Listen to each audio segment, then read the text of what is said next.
Hey YouTube, I321 here. Got a quick knife review for you. This is the 560 Freek by Benchmade. Just going to go over some of the specs as given by the manufacturer. Take a few looks at it. See how it stacks up as far as size comparison to some similar items in a similar price point. Some a little higher, some a little lower.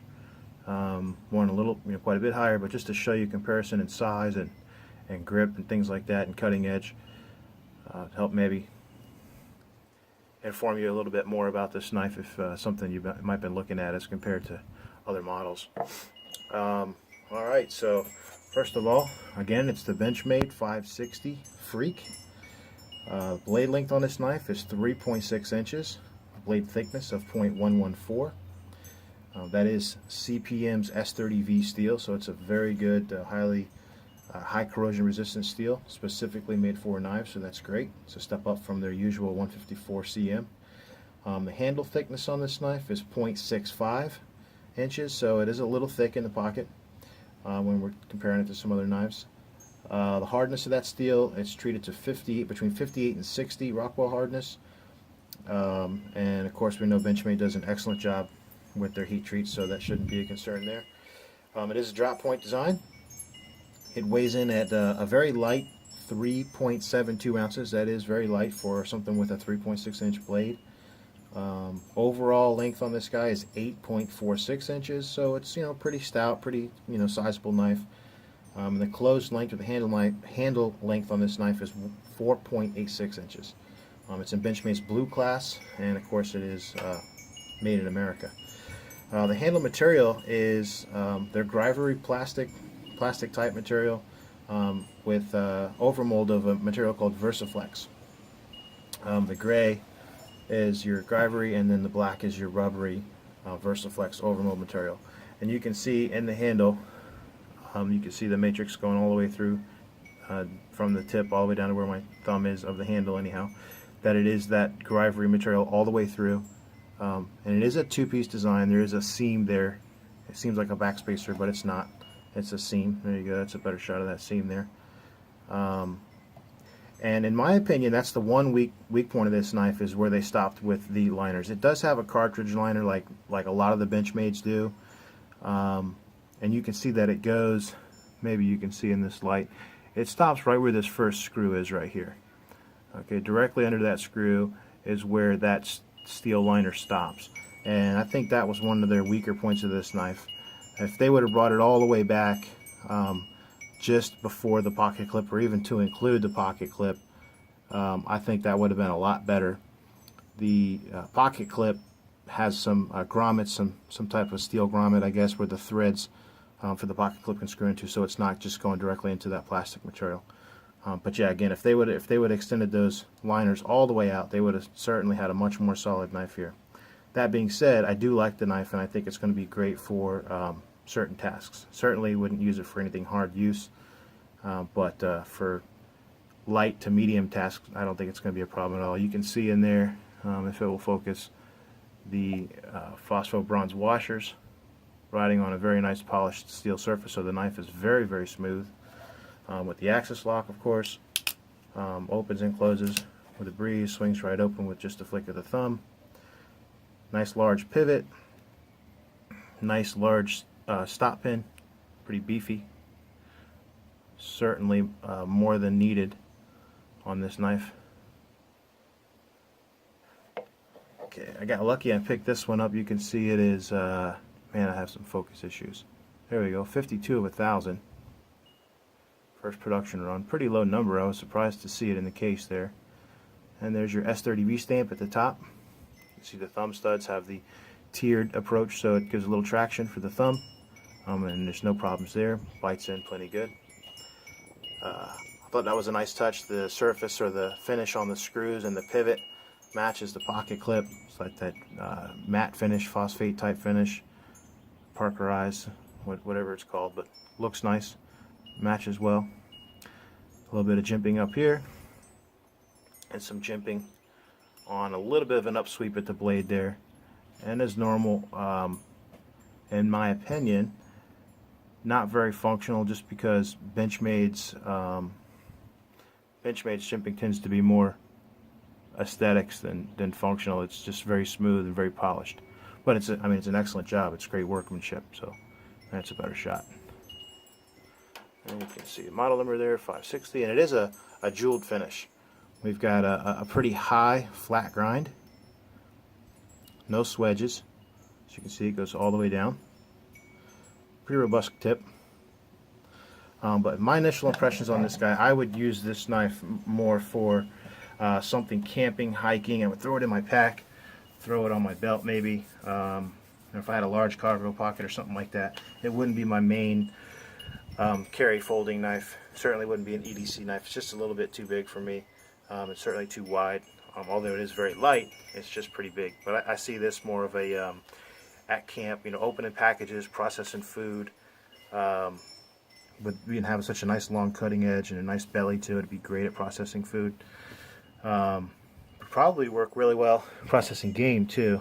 With the thumb studs, you can kind of get a nice grip where your thumb and your ring finger meet, and get the top finger on for skinning or fine detailed type work. And with this overmold, it's going to be very grippy, even if wet. If you're processing an animal or just in a wet environment trying to use it with that material, it's going to be really, really grippy. So that's nice too.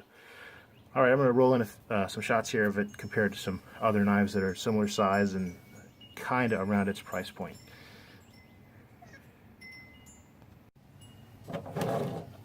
Alright, here is a Grippy 550. Kind of line those up. And if you went to the spec sheet on both, you can know exactly what you're getting for cutting edge and things like that. But I've pretty much got the cutting edges lined up. I think they're pretty close. I prefer the style and the feel of the 550.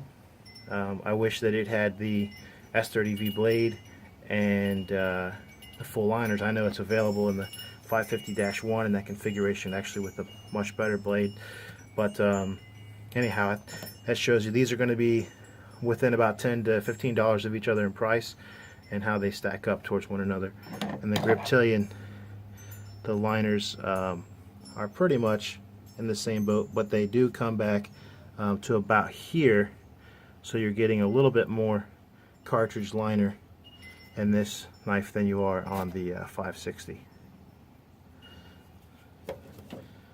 Okay. Here's going to be a big competitor, or it's going to be a competitor for this guy. This is the Spyderco Paramilitary 2.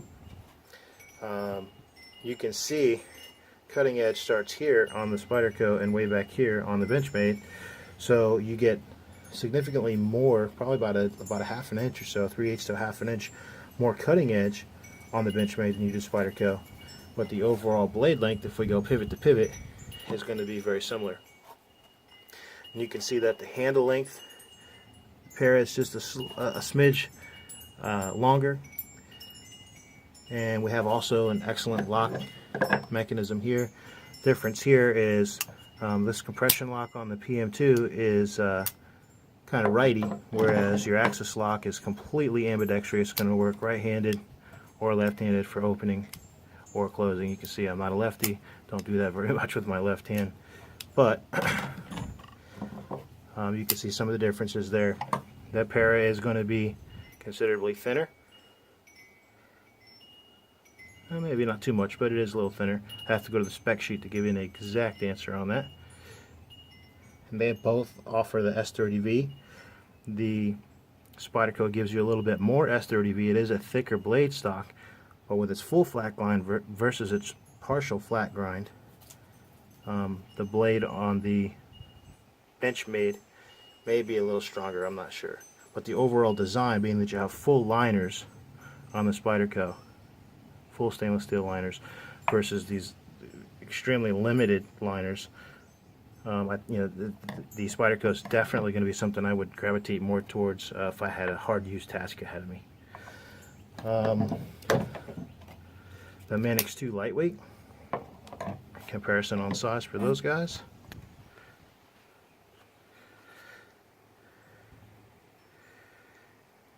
see that the blade is significantly smaller.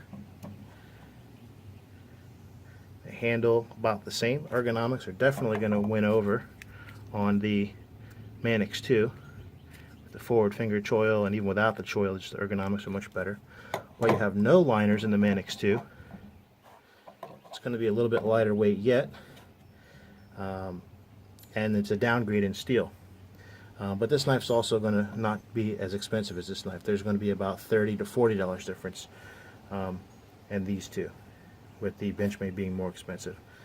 But just for size comparison, some people that may have that in their pocket or may have one already and want to know how big the 560 is in comparison, it's roughly the same length, closed and overall. So, but definitely more blade length here and a better blade material. Okay, and then just one more quick one for comparisons.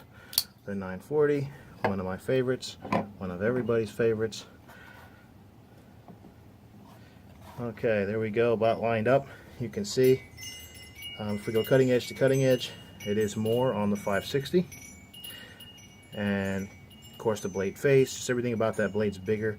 But they are different designs with different intended uses. 940 of course is going to be thinner. I prefer this style pocket clip. I may even put that style pocket clip on this knife just because I really don't like the split arrow pocket clip. But it is what it is. So,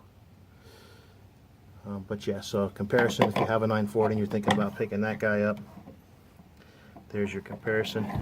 See if I can run them all on the frame here real quick for you. There's the 940. Why don't we line them up on the line? 940, the Reptilian 550.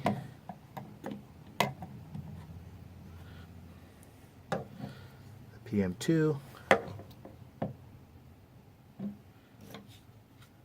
And the Manix Lightweight 2. So there's a shot, giving you the lengths, handle lengths, blade lengths, all very comparable on these knives. So if you have any one of these knives, that's how it stacks up to this knife in terms of blade length, handle length. And hopefully I was able to give you some information to help you make a more informed purchase decision if you're looking at the 560 Freek. You won't be disappointed. You may not carry it as much as other knives, but certainly a good knife and a good addition to your Benchmade collection if you have one, or just knife collection overall. Alrighty, that's my 2 cents on this piece. Hope you guys enjoyed it. Thanks for watching.